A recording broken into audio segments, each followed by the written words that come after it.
انسان میں جو ایک جنسی طلب ہے، اس میں جو ایک شہوت کا مادہ ہے، انسان نے خام خواہ اپنے اوپر قدغنیں عائد کر لی ہیں، اور صحیح اور غلط اور جائز اور ناجائز، ماں بیٹی بیوی میں خام خواہ کی ایک تفریق ہے جو انسان نے قائم کر لی ہے۔ یہ تمام تفریقیں غیر فطری ہیں، اس لیے کہ حیوانات میں ہم یہ دیکھتے ہیں کہ ایسی کوئی تفریق موجود نہیں ہے، بلکہ یہ کہ جیسے پیاس لگے کسی انسان کو تو پانی جہاں سے مل جائے، یا یہ کہ اگر بھوک لگتی ہے تو جہاں سے بھی اس کی انسان تشفی کر لے، اسی طور سے یہ بھی ایک انسان کی طبعی خواہش ہے، جیسے وہ ابھرے ویسے ہی اس کو جس طور سے بھی موقع ملے اس کی تسکین حاصل کر لینی چاہیے۔ یہ دو اصل میں فلسفیانہ نقطہ نظر، اور جیسا کہ میں نے عرض کیا خاص طور پر ادب کے میدان سے، لٹریچر کے میدان سے، خاص طور پر افسانوی انداز میں، ناولوں کے انداز میں، ڈراموں کے انداز میں یہ فکر پھیلایا گیا۔ یہ فکر ہے کہ جس نے مغرب کی تہذیب کا جو یہ سماجی عنصر ہے، اسے واقعتاً یہ ہے کہ ایک سنڈاس بنا کر رکھ دیا ہے۔ جیسا کہ میں نے عرض کیا کہ ویسے تو پورے یورپ میں، اور اسی کا عکس ہے اس وقت پوری دنیا میں، اس تہذیب کے اثرات موجود ہیں، لیکن یہ کہ درجات ہیں۔ تو درجے کے اعتبار سے دیکھا جائے تو غالباً برطانیہ کا معاشرہ اور اس کے ساتھ یہ اسکینڈینیوین کنٹریز جو ہیں، یہ اس معاملے میں اس وقت پوری نوع انسانی کے امام شمار کیے جا سکتے ہیں۔ مجھے چونکہ امریکہ بھی جانے کا اتفاق ہوتا رہتا ہے، تو میں نے یہ محسوس کیا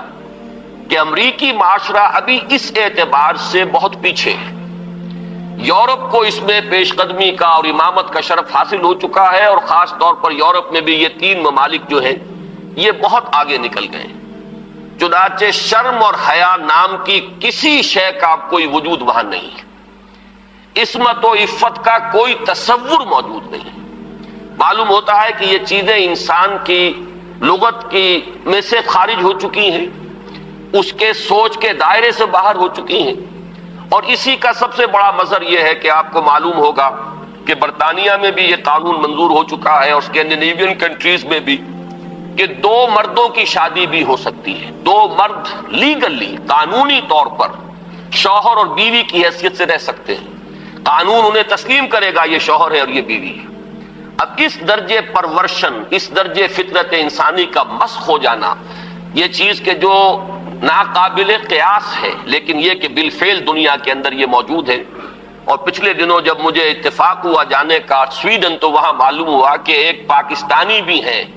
ایک سرحد کے رہنے والے صاحب، جنہوں نے کہ ایک لڑکے سے وہاں شادی کی ہوئی ہے، اور قانونی اعتبار سے وہ میاں اور بیوی کی حیثیت سے وہاں مسلم طور پر زندگی گزار رہے ہیں۔ یہ جو معاملہ ہے، مجھے زیادہ صدمہ جس بات کا ہوا وہ اس پہلو سے کہ اس معاشرے کی جو اچیومنٹس ہیں، جو انہوں نے خوبیاں حاصل کی ہیں، ہمارا معاشرہ جو ہے ان کے بارے میں تو سوچنے کو بھی تیار نہیں۔ مثلاً یہ کہ سیاسی سطح پر مساوات، معاشی کفالت کا اصول، کہ کوئی شخص وہاں بھوکا نہیں رہ سکتا، ہر شخص کی گویا کہ کفالت جو ہے وہ ریاست کے ذمے ہے۔ وہ باتیں جو اسلام نے دی تھی، جو حضرت عمر فاروق رضی اللہ تعالیٰ عنہ کے قول منسوب ہے کہ اگر دجلہ و فرات کے کنارے کوئی کتا بھی بھوکا پیاسا مر گیا تو عمر قیامت کے دن ذمہ دار ہوگا۔ یہ نقشہ واقعہ ہے، تسلیم کرنا پڑتا ہے کہ ان لوگوں نے اس چیز کو آج کی دنیا میں بالفعل حاصل کر کے دکھایا ہے۔ سماجی مساوات کا یہ عالم کہ اگر کوئی فائنینس منسٹر، اسے بھی اگر اپنا چیک کیش کرانا ہے تو وہ بھی بینک میں اسی طرح لائن میں لگتا ہے جیسے کوئی عام شہری لگتا ہے۔ یہ سماجی مساوات کہ غریب سے غریب آدمی بھی وہاں پر جو بھی ہے، چاہے وہ ویلفیئر پر زندگی گزار رہا ہو، وہ خود معذور ہو چکا ہو، اور صرف اسے حکومت کی طرف سے جو ہے سہولتیں حاصل ہو، لیکن اس کا بچہ بھی اگر بیمار ہوگا تو اسے وہی علاج میسر آئے گا جو وہاں کسی کروڑ پتی کے بچے کو علاج میسر آئے گا، اور اس کے بچے کو بھی وہی تعلیم ملے گی جو کسی منسٹر کے بچے کو تعلیم حاصل ہو سکے۔ یہ چیزیں جو ان کے ہاں اچھی ہیں فی الواقع،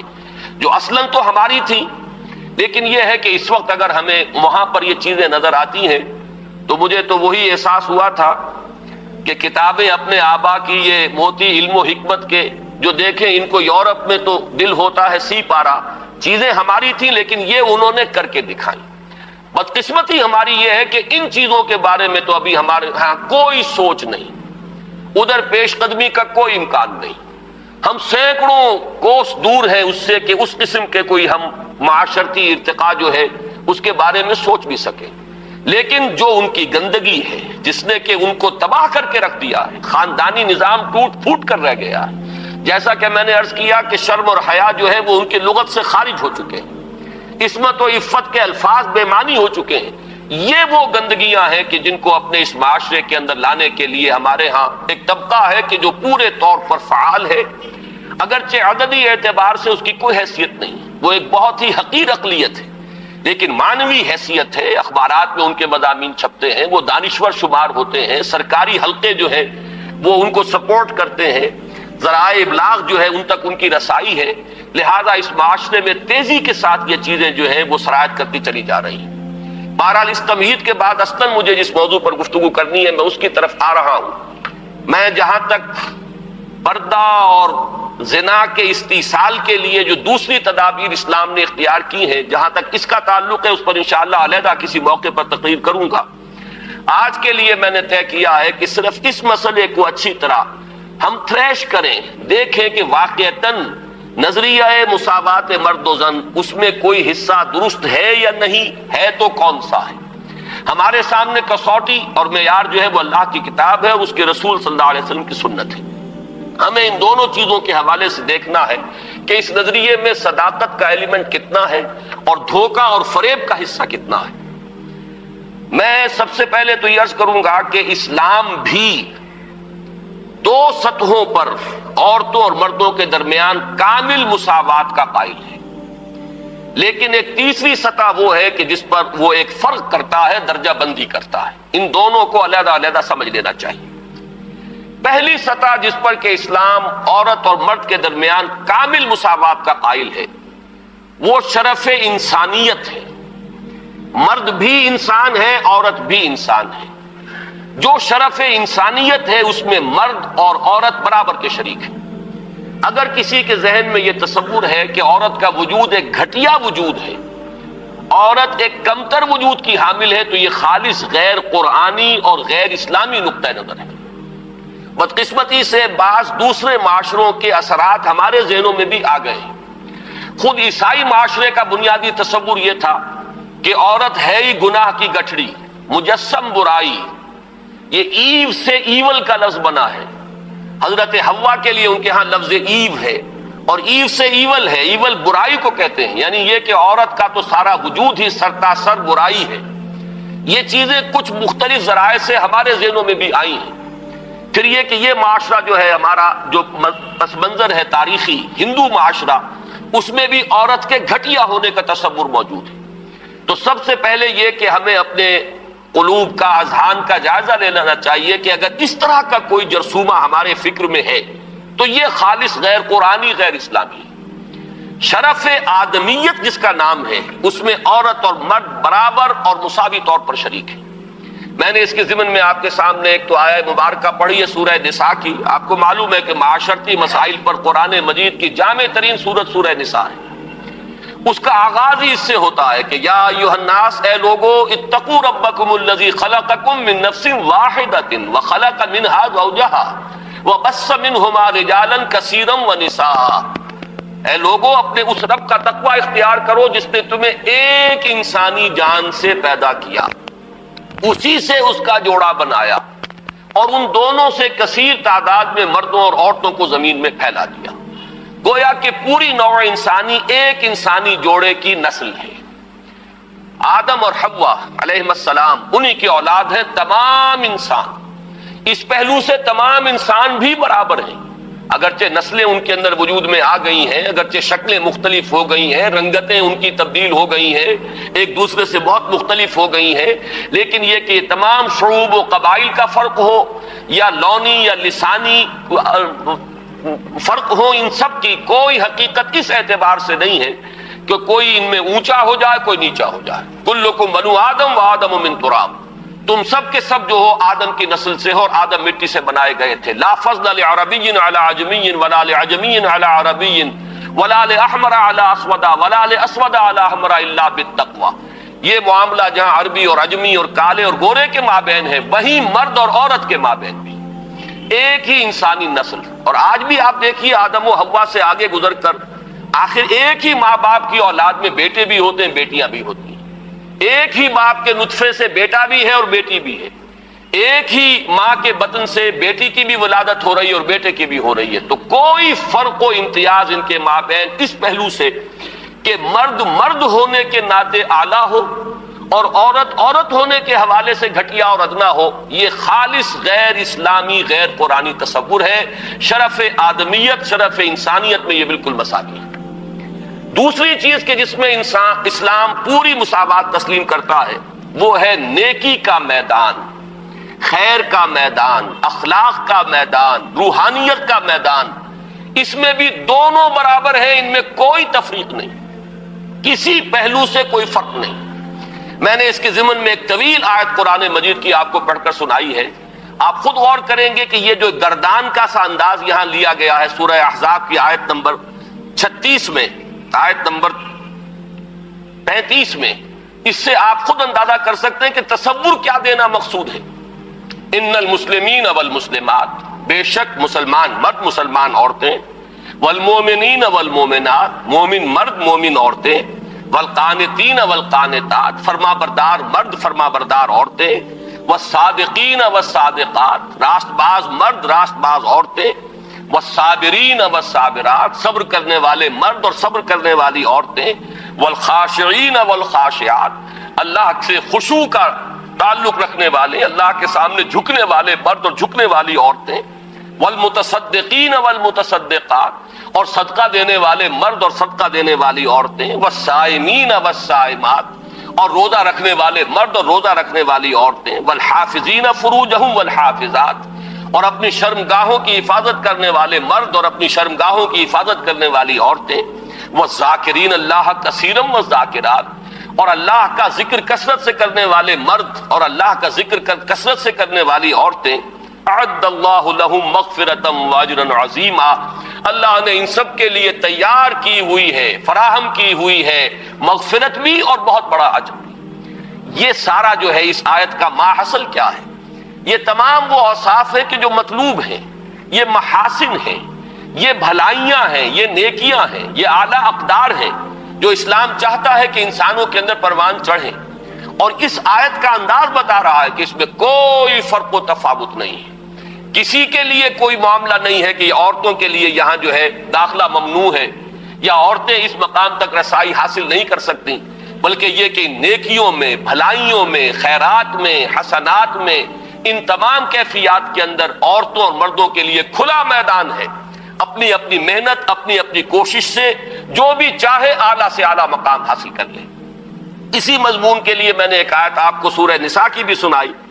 للرجال نصیب مما اکتسبوا وللنساء نصیب مما اکتسبوا، مردوں کے لیے حصہ ہے ان میں سے جو انہوں نے کمایا، اور کمائی سے یہاں مراد ہے اعمال کی کمائی۔ کسب کا لفظ قرآن مجید میں شاذ کہیں آیا ہے معاشی کمائی کے لیے، آیا ضرور ہے لیکن بہت شاذ۔ اصل میں یہ لفظ جہاں بھی آتا ہے وہ اصل کمائی جو ہے انسان کی اس دنیا میں وہ نیکی یا بدی ہے۔ یہ جو معاش کی محنت ہے اور آپ اپنے لیے کوئی رزق فراہم کرتے ہیں، کوئی اپنی زندگی کے سلسلے کو برقرار رکھنے کے لیے ضروریات زندگی فراہم کرتے ہیں، یہ چیز تو ایک دنیا کی زندگی کی برتنے کی چیز ہے، یہ کوئی پائیدار شے نہیں ہے۔ اصل میں جو کچھ ہم کماتے ہیں وہ یا نیکی ہے یا بدی ہے، یا خیر ہے یا شر ہے۔ ہم نے اپنی توانائیوں کا جو اصل حاصل جو ہے اس دنیا میں حاصل کیا وہ یا خیر ہے اور یا شر ہے۔ تو اصل میں قرآن مجید میں کسب کا لفظ آتا ہے اعمال کے لیے کہ کیا کمایا۔ اس کو بھی بعض لوگوں نے اس دور میں، بعض دانشوروں نے غلط طریقے پر انٹرپریٹ کیا ہے۔ اس کو سمجھ لینا چاہیے کہ یہاں اس آیہ مبارکہ میں لفظ کسب آ رہا ہے انسانی اعمال کے لیے۔ للرجال نصیب مما اکتسبوا، جو کمائی مرد کریں گے انہیں اس میں سے حصہ مل جائے گا۔ وللنساء نصیب مما اکتسبن، اور جو کمائی عورتیں کریں گی وہ اس میں سے حصہ پائیں گی۔ یہ نہیں ہے کہ مرد کی کمائی میں سے عورت کو حصہ مل جائے اور عورت کی کمائی میں سے مرد کو حصہ مل جائے۔ شوہر کی اگر نیکی ہے تو اس کا فائدہ شوہر ہی کو پہنچے گا، بیوی کو نہیں پہنچ سکے گا، اور بیوی کی اگر نیکی ہے تو اس کا فائدہ بیوی ہی کو پہنچے گا، شوہر کو نہیں پہنچے گا۔ وَاسْأَلُوا اللَّهَ مِن فَضْلِهِ، اور یہ میدان کھلے ہوئے ہیں، اللہ سے سوال کرو، درخواست کرو اس کے فضل میں سے، مانگو جتنا مانگ سکتے ہو۔ یہ مانگنے کے لیے بھی ایک استعداد مطلوب ہے. انسان اللہ تعالیٰ کے ساتھ اپنا قبلہ درست کرے گا اللہ کی طرف، اللہ کے ساتھ اپنے اندر اخلاص پیدا کرے گا، تبھی مانگنے کی بھی اس کے اندر صلاحیت پیدا ہوگی، تبھی وہ واقعی اطمینان قلب کے ساتھ اللہ کے سامنے دست سوال دراز کر سکے گا. ان اللہ کان بکل شیء علیما، یقیناً اللہ تعالیٰ ہر چیز کا علم رکھتا ہے، وہ ہر ایک کو اس کی استعداد کے مطابق، اس کی محنت کے مطابق، اس کی کوشش کے مطابق عطا فرماتا ہے. اس میں ایک آیت اور چاہتا ہوں کہ آپ حضرات کے سامنے رکھوں، اور اس کے حوالے سے ذرا میں ہماری تاریخ کا جو صدر اول ہے، صحابہ کرام کا دور، اور اس میں سے بھی بالکل سابقون الاولون کا جو دور ہے، اس میں سے چند حوالے دینا چاہتا ہوں کہ کس طرح ہمارے سامنے ان معاملات میں عورت اور مرد بالکل، میں یہاں جان بوجھ کر لفظ استعمال کر رہا ہوں شانہ بشانہ، کہ جو آج غلط طریقے پر استعمال ہو رہا ہے، مختلف میدانوں میں عورت اور مرد کو شانہ بشانہ چلانے کی کوشش ہو رہی ہے. اصل میں یہ میدان ہے کہ جہاں اب مرد اور عورت شانہ بشانہ چلنے چاہیے. وہ سورہ آل عمران کے آخری رکوع کی آیت ہے.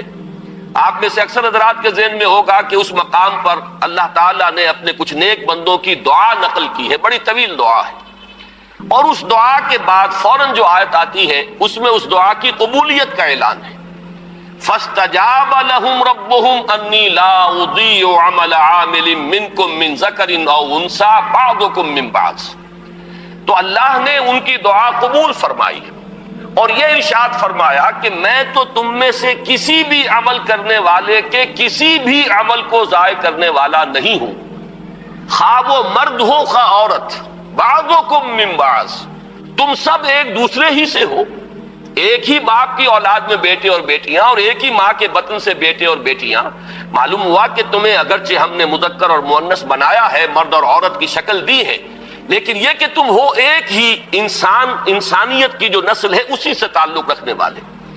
فالذین ہاجروا، اب یہاں اللہ تعالیٰ نے کچھ چوٹی کے اعمال کا ذکر کیا ہے. ایک اعمال تو وہ تھے جو سورہ احزاب کی آیت میں ہمارے سامنے آ چکے ہیں، یہ زیادہ تر انفرادی نوعیت کے ہیں. انسان کی نیکی ہے، راست بازی ہے، اللہ کا ذکر ہے، اپنی عصمت و عفت کی حفاظت ہے، صدقہ ہے، خیرات ہے، اور نماز پڑھنا ہے. یہ تمام چیزیں جو ہیں یہ انسان کی انفرادی نیکی کے اوصاف ہیں. لیکن یہاں جن چیزوں کا ذکر ہے وہ ہے در حقیقت اللہ کی راہ میں سرفروشی، جانفشانی، اللہ کی راہ میں تکلیفیں اٹھانا.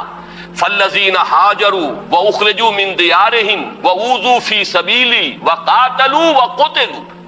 تو جن لوگوں نے اللہ کی راہ میں ہجرت کی، جو اپنے گھروں سے نکال دیے گئے، جنہیں میری راہ میں ایذائیں پہنچائی گئیں، جنہوں نے اللہ کی راہ میں جنگ کی، اور جو قتل ہوئے، فرمایا کہ جن لوگوں کے اعمال اتنے بلند ہیں، جنہوں نے یہ کچھ بلندیاں حاصل کی ہیں اپنے اعمال میں، لَأُكَفِّرَنَّ عَنْهُمْ سَيِّئَاتِهِمْ، ان کے بارے میں تو کسی شک و شبے کی گنجائش ہی نہیں ہے. یعنی میں تو کسی کے چھوٹے سے چھوٹے عمل کو ضائع کرنے والا نہیں، خواہ وہ مرد ہو خواہ عورت، تم سب ایک دوسرے ہی میں سے ہو. باقی جن کے اعمال اتنے بلند ہوں، اتنے اونچے ہوں، جنہوں نے یہ کچھ سرفروشی اور جانفشانی کی ہو ہمارے دین کی راہ میں، میں لازماً دور کر دوں گا ان سے ان کی برائیوں کو، اور میں لازماً داخل کروں گا انہیں ان باغات میں جن کے نیچے ندیاں بہتی ہوں گی، اور یہ اللہ کی طرف سے بدلہ ہوگا، اور اللہ ہی کے پاس ہے بہت بڑا بدلہ. اب اس آیت کو سامنے رکھیے، اور میں یہ چاہتا ہوں کہ مردوں اور عورتوں کے درمیان اس پہلو سے جو مساوات سامنے آتی ہے تاریخ اسلامی کے صدر اول میں خاص طور پر، اس کی چند جو مثالیں ہیں وہ آپ کے سامنے آ جائیں. دیکھیے، آپ کو معلوم ہے کہ اگرچہ نبوت کا درجہ بہت بلند ہے، بہت اعلیٰ ہے، نبوت و رسالت ایک بہت بڑا منصب ہے، اور یہ بالکلیہ وہبی شے ہے، اکتسابی نہیں ہے. اب تو اس کا دروازہ مستقلاً بند ہو چکا محمد الرسول اللہ صلی اللہ علیہ وسلم کے بعد، لیکن یہ کہ آپ سے پہلے بھی اور آپ کے ضمن میں بھی یہ وہبی شے تھی، اکتسابی نہیں تھی. کوئی اپنی محنت سے نبوت حاصل نہیں کر سکتا تھا، بلکہ اللہ تعالیٰ جس کو چاہتا تھا منتخب فرماتا تھا. اب ان سے کمتر درجے جو ہیں ان میں صدیقیت ہے، شہادت ہے. جیسے کہ سورہ نساء کی آیت میں آیا ہے، اولئک مع الذین انعم اللہ علیہم من النبیین والصدیقین والشہداء والصالحین. اب میں آپ سے عرض کروں گا کہ جہاں تک مرتبہ صدیقیت کا تعلق ہے، اگرچہ اہل سنت کا یہ اجماعی عقیدہ ہے کہ حضرت ابوبکر صدیق صدیق اکبر ہے، سب سے بڑے صدیق، بلکہ یہ کہ تمام انسانوں میں انبیاء کے بعد افضل ترین شخصیت حضرت ابو بکر۔ لیکن واقعہ یہ ہے کہ جس مرتبہ و مقام پر مردوں میں حضرت ابو بکر صدیق ہے، صدیق اکبر، بالکل اسی مقام پر خواتین میں حضرت خدیجہ الکبریٰ ہے رضی اللہ تعالی عنہا، جو صدیقۃ الکبریٰ ہیں۔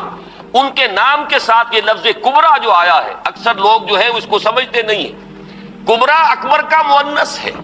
یہ صدیق اکبر ہیں، وہ صدیقۃ الکبریٰ ہیں کہ صدیقہ جو ہیں، آپ کو معلوم ہے یہ لفظ قرآن میں حضرت مریم کے لیے آیا، امہ صدیقہ، حضرت عیسیٰ کی والدہ کے بارے میں آیا، وہ صدیقہ تھی۔ اسی طریقے سے حضرت آسیہ کا ذکر آیا، فرعون کی بیوی کا۔ لیکن یہ ہے کہ اس امت میں جس مرتبہ و مقام پر مردوں میں حضرت ابو بکر صدیق ہیں، بالکل اسی مرتبہ و مقام پر خواتین میں حضرت خدیجہ الکبریٰ ہے رضی اللہ تعالی عنہ۔ بلکہ واقعہ یہ ہے کہ اگر آپ مجھ سے پوچھیں میرے دل کی بات، فاش گویم آنچ در دل مضمر است، تو مجھے تو واقعتاً یہ طے کرنا مشکل ہو جاتا ہے کہ ان دونوں میں سے افضلیت کس کی ہے۔ اس لیے کہ جہاں تک اولیت ایمان کا تعلق ہے، اس میں بھی یہ بات بالکل سمجھ میں آتی ہے کہ حضرت خدیجہ کا ایمان مقدم ہونا چاہیے حضرت ابو بکر صدیق سے، اس لیے کہ پہلی وحی کے بعد آ کر سب سے پہلی جو گفتگو کی ہے حضور نے، ظاہر بات ہے کہ وہ اپنی زوجہ محترمہ سے کی ہے۔ جس طریقے سے انہوں نے تصدیق کی ہے اور جس طریقے سے حضور کو تسلی دی ہے اور دلجوئی ان کی فرمائی ہے کہ آپ گھبرائیں نہیں، جب آپ نے فرمایا کہ انی خشیت علی نفسی، مجھے تو اپنی جان کا اندیشہ ہو گیا، تو کس درجے بلند دلیل کے ساتھ آپ کو تسلی دی ہے۔ اللہ آپ کو ضائع نہیں کرے گا، آپ تو غریبوں کی سرپرستی فرمانے والے، بیواؤں کی مدد کرنے والے، اللہ تعالیٰ آپ کو ضائع نہیں کرے گا۔ پھر یہ کہ حضرت صدیق اکبر کے فضائل کا سب سے بڑا باب جو شمار ہوتا ہے وہ یہ ہے کہ انہوں نے حضور صلی اللہ علیہ وسلم کے مشن پر اپنی پوری دولت لگا دی۔ دو مواقع ایسے آئے ان کی زندگی میں، ایک مکی دور میں، ایک مدنی دور میں۔ مکی دور میں جب کہ ہجرت کے لیے تشریف لے جا رہے ہیں تو ایک پیسہ بھی گھر والوں کے لیے نہیں چھوڑا ہے۔ اول تو یہ کہ وہ ساری دولت ان کی سکڑ چکی تھی، اس وقت تک صرف ہو چکی تھی، کتنے ہی غلام اور کتنی ہی کنیزیں انہوں نے خریدی اپنے پیسے سے اور انہیں آزاد کیا جو ایمان لے آئے تھے اور جنہیں ستایا جا رہا تھا۔ پھر یہ کہ کاروبار میں سے تو سارا وقت اب نکل چکا تھا دعوت اور تبلیغ دین کے لیے، جو کچھ رہ گیا تھا وہ بھی لے کر حضور کے ساتھ صلی اللہ علیہ وسلم وہ تشریف لے گئے۔ پھر یہ کہ آپ کو معلوم ہے غزوہ تبوک کے موقع پر ہوا ہے کہ جو کچھ گھر میں تھا جھاڑو پھیر کر لا کر حضور کی خدمت میں پیش کر دیا۔ لیکن آپ غور کیجئے کہ بعین ہی یہی مقام حضرت خدیجہ الکبریٰ کا ہے رضی اللہ تعالی عنہا، وہ متمول ترین خاتون جن سے نکاح کے بڑے بڑے سرداران قریش جو ہے وہ متمنی تھے، انہوں نے اپنی پوری دولت جس طرح قدموں میں ڈالی ہے محمد الرسول اللہ صلی اللہ علیہ وسلم کی، اور جس طرح ان کے ڈسپوزل پر رکھ دی ہے کہ جس طرح چاہیں صرف کریں، تو اس معاملے میں بھی واقعہ یہ ہے کہ یہ کہنا مشکل ہے کہ کس کا درجہ جو ہے وہ افضل ہے، کون اعلیٰ ہے، کون اس پہ پیش قدمی لے گیا ہے۔ بس جیسے ایمان کے بارے میں ہم نے عافیت تلاش کی ہے کہ ہم اس طریقے سے کہہ کر اور اس میں آگے فیصلہ کرنے سے اپنے آپ کو بچا لیتے ہیں کہ عورتوں میں سب سے پہلے ایمان لانے والی حضرت خدیجہ، اور آزاد مردوں میں سب سے پہلے ایمان لانے والے حضرت ابو بکر، اور بچوں میں سب سے پہلے ایمان لانے والے حضرت علی، اور غلاموں کے طبقے میں سب سے پہلے ایمان لانے والے حضرت زید ابن حارثہ۔ اسی طریقے سے یوں سمجھیے کہ ان دونوں میں اگر کوئی افضلیت کا فیصلہ ہم نہ کرنا چاہیں تو کہہ سکتے ہیں کہ مردوں میں صدیق اکبر حضرت ابو بکر ہے رضی اللہ تعالی عنہ، اور خواتین میں صدیقۃ الکبریٰ حضرت خدیجہ ہے رضی اللہ تعالی عنہ۔ اس سے آگے چلیے ہجرت کا معاملہ ہے۔ اب آپ دیکھیے کہ حضرت عثمان ہجرت فرما رہے ہیں حبشہ کی طرف، ان کی زوجہ محترمہ حضرت رقیہ ان کے ساتھ ہے، اور حضور نے فرمایا کہ یہ پہلا جوڑا ہے کہ جو اللہ کی راہ میں ہجرت کر رہا ہے، حضرت لوط اور ان کی اہلیہ کے بعد۔ وہ بھی جب اللہ کی راہ میں ہجرت کے لیے نکلے تھے تو اپنی وہ ایک انسانی جوڑا نکلا تھا، اور آج یہ عثمان اور ان کی اہلیہ حضور کے لخت جگر حضرت رقیہ، یہ دونوں میاں بیوی بھی اللہ کی راہ میں ہجرت کر رہے ہیں۔ پھر اسی موقع پر ہمیں معلوم ہوتا ہے کہ حضرت ام حبیبہ رضی اللہ تعالی عنہ انہوں نے بھی ہجرت کی، ان کا شوہر بھی مسلمان تھا، دونوں نے ہجرت کی۔ لیکن یہ کہ شوہر پر ایسی افتاد پڑی ہے حبشہ میں جانے کے بعد کہ وہ مرتد ہو گیا، عیسائی ہو گیا، شراب کا بہت زیادہ عادی تھا اور اسی کی وجہ سے اپنی عقل اور ہوش و خرد کو کھو گیا، اور چونکہ پھر حضرت ام حبیبہ وہاں بغیر شوہر کے رہ گئی، یہی وجہ ہے کہ حضور نے پھر پیغام بھجوایا ہے ان کی دلجوئی کے لیے، اس لیے کہ صاحبزادی کس کی ہے؟ ابو سفیان کی، وہ جو کہ قریش کے سردار ہیں۔ تو حضرت ام حبیبہ کا نکاح پھر حضرت نجاشی نے پڑھایا ہے اور اپنے پاس سے مہر ادا کیا ہے، اور یہ حضور صلی اللہ علیہ وسلم خود مدینے میں تھے، نکاح یہاں ہوا ہے، بعد میں وہ پہنچی ہے مدینہ منورہ۔ تو میں اس وقت صرف یہ بتانا چاہ رہا ہوں کہ اللہ کی راہ میں ہجرت میں بھی مرد اور عورت ہمیں شانہ بشانہ نظر آ رہے ہیں، اس میں بھی ان کی اچیومنٹس وہی ہیں کہ جو مردوں کی۔ اوذو فی سبیلی کا معاملہ لیجئے تو حضرت سمیہ اور حضرت یاسر رضی اللہ تعالی عنہما شانہ بشانہ اس معاملے میں آپ کو نظر آئیں گے کہ جتنی ایذائیں ابو جہل نے پہنچائی ہیں حضرت یاسر کو، اتنی ہی ایذائیں جو ہے برداشت کی حضرت سمیہ نے۔ جس وحشیانہ اور ظالمانہ انداز میں شہید کیے گئے ہیں حضرت یاسر، اسی طرح وحشیانہ اور بربریت کے انداز میں حضرت سمیہ نے جام شہادت نوش کیا ہے۔ اس معاملے کے اندر بھی وہ مساوات ہمیں نظر آ رہی ہے۔ تو معلوم یہ ہوا کہ یہ تمام مقامات بلند جہاں شرف انسانیت میں مرد اور عورت برابر ہیں، اور اس میں وہ اوصاف کے جو سورہ احزاب کی آیت نمبر 35 میں ہمارے سامنے آ چکے، جس آیت کا جو انداز بتا رہا ہے کہ اس میں کوئی فرق و تفاوت نہیں ہے، بلکہ ان تمام اوصاف میں کھلا میدان ہے۔ عورت اپنی محنت کے مطابق آگے بڑھے، مرد اپنی محنت کے مطابق جو مرتبہ اور مقام حاصل کرنا چاہے کر لے۔ اسی طریقے سے دین کی خدمت میں، دین کے لیے سرفروشی، جانفشانی، ہجرت ہے، اور اللہ کی راہ میں ایذاؤں کو برداشت کرنا ہے۔ جس طرح حضرت بلال اور حضرت ابو فقیہ کو مارا گیا ہے اور پیٹا گیا، اسی طرح حضرت زنیرہ اور بعض دوسری باندیاں ہیں جو ایمان لے آئی حضور صلی اللہ علیہ وسلم پر، انہیں بھی مارا اور پیٹا گیا ہے۔ جس طریقے سے حضرت ابو بکر نے حضرت بلال، حضرت ابو فقیہ کو خرید کر آزاد کیا، اسی طرح متعدد باندیاں ہیں جو ایمان لے آئی تھی اور ان کو انہوں نے اپنے پیسے سے خریدا اور آزاد کیا۔ تو یہ وہ میدان ہے کہ جس میں کامل مساوات ہے، یعنی شرف انسانیت میں کامل مساوات۔ دینی مقامات، روحانی مقامات بعد میں بھی ہمیں نظر آتا ہے۔ حضرت جنید بغدادی ہے رضی اللہ تعالیٰ عنہ، تو رابعہ بصریہ بھی ہیں رحمت اللہ علیہما، تو ان میں معلوم ہوتا ہے کہ یہاں بھی کوئی فرق اور امتیاز ہمیں نظر نہیں آتا۔ صحابہ کرام میں فقہائے صحابہ کے درجے میں حضرت عمر، حضرت علی نظر آ رہے ہیں، تو فقہائے صحابہ میں حضرت عائشہ صدیقہ رضی اللہ تعالیٰ عنہ کا مقام بہت بلند ہے۔ تو معلوم یہ ہوا کہ ان تمام چیزوں میں اسلام مساوات کا قائل ہے، شرف انسانیت میں برابری، اور دین کے معاملات میں، روحانی معاملات میں، اخلاقی معاملات میں اس میں بھی برابری ہے، مساوات ہے، اس میں بھی کہیں کوئی قدغن نہیں ہے کسی عورت کے آگے کہ اس سے آگے وہ نہیں جا سکتی۔ البتہ اب تیسری سطح جو ہے جس کے بارے میں مجھے عرض کرنا ہے، اسے اگر میں کہوں کہ وہ سطح ہے انتظامی اور قانونی، تو یہاں یقیناً اسلام نے ایک فرق و تفاوت پیدا کیا ہے، لیکن اس فرق و تفاوت کے اندر بھی ایسا نہیں ہے کہ ایک طبقے کو بالکل گرا دیا گیا ہو اور کسی بھی پہلو سے اس کی کوئی کمپنسیشن نہ ہو، بلکہ یہاں اگرچہ درجہ بندی ہے لیکن یہ کہ ایک توازن پیدا کیا گیا ہے۔ میں آج خاص طور پر اس نقطے کو واضح کرنا چاہتا ہوں کہ اگرچہ انتظامی اور قانونی اعتبار سے فرق و تفاوت ہے، درجہ بندی ہے، لیکن یہ کہ اسلام نے ایک نہایت حسین توازن پیدا کیا ہے اس میں، اور اس کے لیے یہ بات پہلے سمجھ لیجئے کہ اسلام چونکہ خاندان کے ادارے کو مضبوط کرنا چاہتا ہے، یہ انسانی معاشرے کی اکائی ہے، یہ بیسک یونٹ ہے، خاندانوں سے مل کر معاشرہ بنتا ہے، معاشرہ ہی ہے کہ جس کے اوپر پھر ایک انتظامی سطح پر ریاست اور حکومت کا تصور آتا ہے۔ اسی کے معاشی معاملات کو منضبط کرنے کے لیے آج کا معاشیات کا فن ہے جو ایک بہت بڑا علم بن چکا ہے، لیکن یہ کہ جب اینالائز کریں گے تو معلوم ہوگا کہ انفرادیت سے اجتماعیت کی طرف پہلا قدم کیا ہے، ایک مرد اور ایک عورت کے مابین رشتہ ازدواج، یہاں سے انفرادیت اجتماعیت کی شکل اختیار کرتی ہے۔ پہلے یہ میاں اور بیوی ہے صرف، لیکن جب اللہ تعالیٰ اولاد دیتا ہے تو اب اس میں سیکنڈ ڈائمنشن ایڈ ہو گئی، اب ان کی حیثیت والدین کی ہے اور وہ اولاد ہے۔ اس اولاد میں جب کثرت اور تعدد پیدا ہوتا ہے تو تھرڈ ڈائمنشن آتی ہے، اور وہ بہنوں بھائیوں کا آپس میں رشتہ اخوت جو ہے وہ تیسری ڈائمنشن ہے۔ جیسے ہمارا یہ ہال ہے، اس کی لمبائی، چوڑائی، اونچائی، یہ 3 ڈائمنشنل کانسیپٹ ہمارا اسپیس کا ہے۔ اسی طرح خاندان کا ایک ادارہ جو ہے اس کی یہ 3 ڈائمنشنز ہیں،